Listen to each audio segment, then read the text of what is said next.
अस्सलाम वालेकुम and welcome to accounting equation. आज हम चैप्टर नंबर 3 करेंगे जनरलाइजिंग और इसकी थोड़ी सी ब्रीफ एक्सप्लेनेशन करेंगे। फिर इसके बाद हम क्वेश्चन आंसर्स करेंगे और जो चीज़ आपको समझ आ रही हो उसको आप नोट डाउन कर लीजिएगा ताकि आपको अकाउंट्स के बारे में नॉलेज हो और डेबिट और क्रेडिट के बारे में भी आपको पता चले। तो चले बगैर टाइम ज़ाया किए अपनी वीडियो को कंटिन्यू करते हैं। सबसे पहले हम पढ़ेंगे जनरलाइजिंग। जनरलाइजिंग में होता क्या है कि जैसे कोई एक ट्रांजैक्शन है, जैसे कैश की डीलिंग आप कर रहे हो, एक महीने तक आप उसके लेन देन करते रहते हो, तो आप हर रोज़ उसका डाटा नहीं दोगे। आप क्या करोगे, मंथली बेसिस पे या मंथ के एंड में आप बताओगे कि इतना कैश मेरे पास रहा है। तो वो जो फाइनल आप बोलोगे कि मेरे पास इतना कैश रहा है, वो जो है आपका फाइनल अकाउंट होता है। और इससे पहले जो है आप हर जो डेली बेसिस पे फाइनल बात नहीं कर रहे होते हो, आप मंथ के एंड में उसका हिसाब देते हो। तो जो पूरे मंथ में जो ट्रांजैक्शन कैश की चल रही होती है ना, उसको आप जर्नल में रिकॉर्ड करते हो।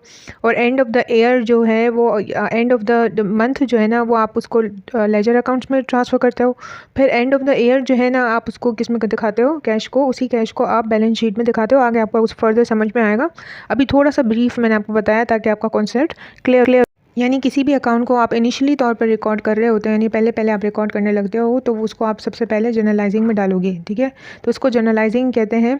और जर्नल एंट्री में आप उसकी एंट्री करते हो डेबिट और क्रेडिट के अकॉर्डिंग, कि उसमें जो है वो आपके पास आ रहा है या आपके पास से जा रहा है। उसके हम फर्दर अभी पढ़ते हैं अकाउंट्स के बारे में, उसकी डिटेल के बारे में और उसकी नेचर के बारे में। बस बेसिकली जर्नल एंट्री इसको कहते हैं। अब क्लासिफिकेशन ऑफ जर्नल, अब आप क्लासिफिकेशन ऑफ जर्नल के बारे में पढ़ोगे, जो कि दो टाइप्स के होते हैं। एक जर्नल होते हैं, एक स्पेशल जर्नल होते हैं। स्पेशल जर्नल को भी हम करेंगे, लेकिन फिल वक्त हम जो है वो जर्नल पे फोकस करेंगे कि क्या होता है। ठीक है, अब यहाँ पर जर्नल बनाने का तरीका बताया जा रहा है।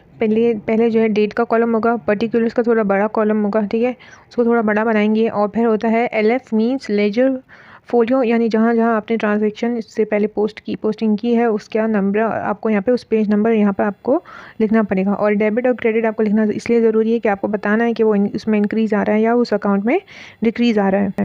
स्टार्ट में आप लेक्चर के दौरान बस ये थोड़ा सा बना लो ताकि आपको बनाने का तरीका आए कि जर्नल बनता किस तरह है, ताकि आप उसमें आगे ट्रांजैक्शन या एंट्रीज डाल सको, अकाउंट्स डाल सको। यहाँ पर डेबिट और क्रेडिट के रूल्स बताए जा रहे हैं और आपको इन सारे अकाउंट्स की डिटेल्स के बारे में पता होना चाहिए, तभी आप अकाउंट कर पाओगे।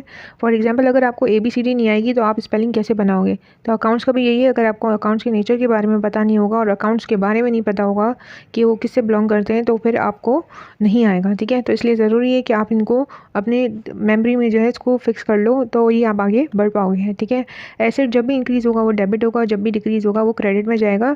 उसके साथ साथ उसके जैसा कौन है, एक्सपेंस। एसेट और एक्सपेंस जो है उसका नेचर सेम है, जब भी इंक्रीज़ होंगे डेबिट में जाएंगे और जब भी डिक्रीज़ होंगे क्रेडिट में जाएंगे। यानी उनकी अमाउंट जब भी कम हो रही होगी वो क्रेडिट में जाएंगे और उनकी अमाउंट में जब भी इजाफा हो रहा होगा तो वो डेबिट में जाएंगे।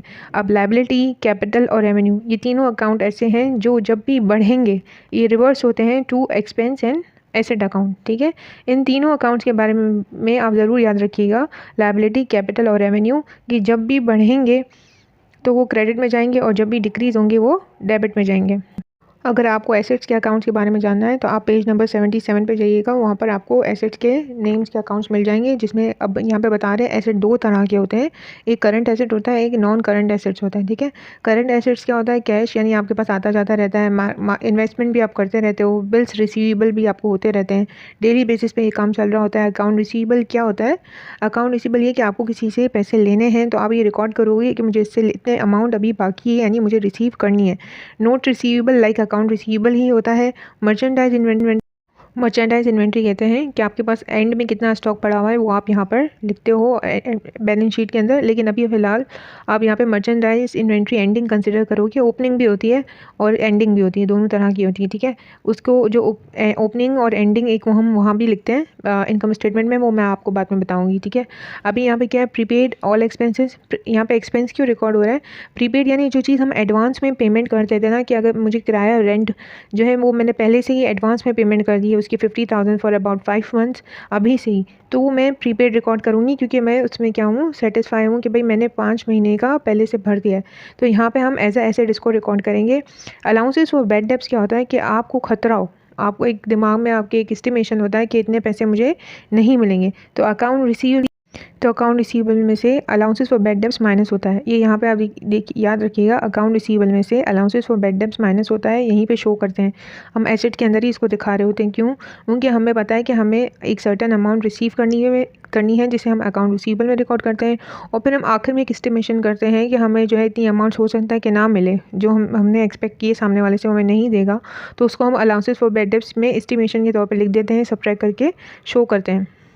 अलाउंसेस फॉर बैड डेब्ट्स ये भी हो सकता है कि जो हमने एस्टिमेशन किया वो ऐसा ना हो, तो उसको फिर हम कन्वर्जन करते हैं, वो हम आगे एंट्रीज में जाके सीखेंगे। ठीक है। नॉन करंट एसेट क्या होता है? Like land, building, machinery, furniture and fixture, other fix assets, allowances for depreciation भी इसमें रिकॉर्ड होता है। अच्छा, अब यहाँ पे अलाउंसेस फॉर डेप्रिसिएशन क्या होता है? एक मशीन आपने खरीदी फॉर एग्जांपल, ठीक है, सर्टन टाइम के बाद वो डेप्रिशिएट होती है, यानी उसकी वैल्यू डाउन हो जाती है, तो अलाउंसेस फॉर डेप्रिसिएशन जो है वो आप एक एस्टिमेट लगाते हो कि उसकी वैल्यू इतनी डाउन हो गई है, तो उसको आप इसकी जगह माइनस करके लिखते हो, वहाँ पर शो करते हो। ठीक है, जस्ट शो करते हो क्योंकि आपको एक आइडिया होता है। लैंड, बिल्डिंग या आप जो है जब भी बेचोगे उसकी वैल्यू तो चलें बढ़ेगी, उसका डेप्रिसिएशन नहीं होता है। ठीक है, उसकी वैल्यू क्या होती है? हमेशा बढ़ती है। तो आप लैंड और बिल्डिंग जो है फिक्स जगह पर होती हैं, इसमें कोई डेली बेसिस पे नहीं हो रहा होता, इसको इसलिए हम एज इट इज़ इसको नॉन करंट एसेट्स कहेंगे। और फर्नीचर और फिक्सचर भी जो आपके ऑफिस में लगा हुआ होता है, तो ये भी आपका नॉन करंट एसेट कहलाएगा। तो एसेट की आपने दो टाइप्स पढ़ी, करंट एसेट्स और non current asset. Current asset को आप ऐसे कंसिडर करो कि इसको आप इजीली कन्वर्टेबल इनटू कैश में इजीली आप कर सकते हो, और नॉन करंट एसेट जो है वो टाइम लेता है, तो उसको आप जो है थोड़ी देर के बाद या थोड़े टाइम पीरियड के बाद आप उसको सेल करने की सोचते हो, तो ये आपका नॉन करंट एसेट कहलाता है, which is also called fix asset. Liabilities आपकी क्या होती हैं? जो आपको पे करनी है इन फ्यूचर, किसी को आपको पेमेंट करनी है। ठीक है, उसमें भी इसमें भी दो तरह की टाइप्स होती है, करंट लाइबिलिटीज़ और non current liabilities. Current liabilities में आपके नोट्स और बिल पेपर हैं जो आपको ऑन ड्यू डेट से पहले या ऑन ड्यू डेट पर आपको पेमेंट करनी है। अकाउंट पेबल भी यही है कि आपको किसी को पेमेंट करनी है, आपने किसी से सामान लिए हैं, आप बाद में उसको पेमेंट करोगे। बैंक ड्राफ्ट, ओवर ड्राफ्ट जो काइंड ऑफ लोन होता है जो बैंक आपको दे देती है। अगर आपने कोई चेक फॉर एग्जांपल दिया है 5000 का, किसी को दिया है, वो जाता है और बैंक में डिपॉजिट कर उसमें बैंक में ये जमा करवाता है चेक, ताकि उसको पेमेंट मिल जाए, और आपके अकाउंट में फॉर एग्जांपल 4900 पड़े हुए हैं, तो बैंक क्या करेगा? वो 100 रुपीज़ उसको दे देगा, यानी उसका चेक क्लियर कर देगा, तो वो बैंक ओवरड्राफ्ट कहलाता है और बैंक लोन कहलाता है। बाद में वो आपसे जो है सर्टन और ऊपर, यानी 100 तो लेगा ही लेगा, लेकिन ऊपर बैंक सर्विस चार्जेस के तौर पर भी आपसे लेगा, तो वो बैंक ओवरड्राफ्ट कहलाएगा। सैलरीज, रेंट, यानी आपको पे करनी है, सैलरीज पे करनी है, और अनअर्न रिसीवेबल, यानी जो आपको अभी रिसीव नहीं हुई। अनअर्न रिसीवेबल का मतलब है कि आपने जो पैसे सामने वाले से ले लिए लेकिन आपने अभी उस पर काम नहीं किया, तो वो अनअर्न्ड कहलाएगा आपका। ठीक है, और ये लॉन्ग टर्म्स लोन होते हैं, काफ़ी सालों तक के लिए होते हैं, इसलिए मॉर्टगेज पेबल और लॉन्ग टर्म्स लोन जो है इसमें नॉन करंट लायबिलिटीज़ में आपके आएगा। ओनर्स इक्विटी दो तरह की होती है। ओनर्स कैपिटल, यानी वो कितनी इन्वेस्टमेंट लेकर आया ओनर, वो भी यहाँ लिखा जाता है, और कितनी उसने जो है वो फॉर एग्जांपल उसको पैसे की ज़रूरत हुई तो उसने ड्राइंग यानी निकाल के अपने घर ले गया, तो वो भी, या अपने पर्सनल यूज़ के ले लिया, तो वो भी यहाँ पे रिकॉर्ड किया जाता है, क्योंकि उससे उसका कैपिटल क्या होता है? थोड़ा कम हो रहा होता है। रेवेन्यू में कौन से टाइप्स के अकाउंट जा रहे होते हैं? सेल्स, यानी आपने कितनी सेल्स की है। ऑब्वियसली जब आप सेल्स करते हो तो आपको इनकम हो रही होती है, तो इसलिए यहाँ पे सेल्स रिकॉर्ड होगी। सर्विसेज रेवेन्यू, यानी आपने किसी के लिए काम किया है तो उससे आपको कितनी इनकम हुई, वो भी आप यहाँ लिखोगे। कमीशन इनकम भी आप लिखोगे। रेंट इंटरेस्ट इनकम, यानी आपको किसी से रेंट मिल रहा है और या आप उस पर सूद ले रहे हो, तो वो भी इसमें यहाँ पर रिकॉर्ड होगा। और सेल्स रिटर्न एंड अलाउंस जो है वो सेल्स में से डिडक्ट होता है, वो भी यहाँ पर रिकॉर्ड होगा, लेकिन वो सेल्स के अपोज चलता है। क्यों? क्योंकि आपने फॉर एग्जाम्पल किसी को सेल की है, वो आपको वापस करने आया, तो उसमें से माइनस हो जाएगा ये।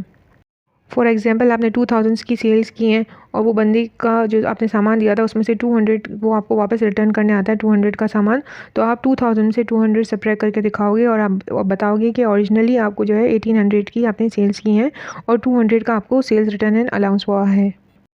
आपका फिफ्थ अकाउंट है एक्सपेंस अकाउंट। इसमें सारे एक्सपेंसेस आपको दिए हुए हैं, जो पॉसिबल एक्सपेंसेस यहाँ पे होते हैं उसके नाम दिए हुए हैं, तो वो भी आप अपने माइंड में जो है वो रखिएगा ताकि आपको क्वेश्चन करने में आसानी रहे। कीप दैट इन माइंड कि ये एसेट्स और एक्सपेंस जब बढ़ेंगे तो वो डेबिट में जाएंगे, और वेन एवर इनमें डिक्रीज आएगा तो वो कितने रिकॉर्ड होंगे? क्रेडिट में होंगे। और लायबिलिटीज़, ओनर्स इक्विटी और रेवेन्यू जब भी बढ़ेंगे वो डेबिट में जाएंगे, और जब भी कम होंगे वो क्रेडिट में जाएंगे। ये बात आपने याद रखनी है। इसके बाद हम नेक्स्ट क्वेश्चन आंसर करेंगे। ओके, अल्लाह हाफ़िज़।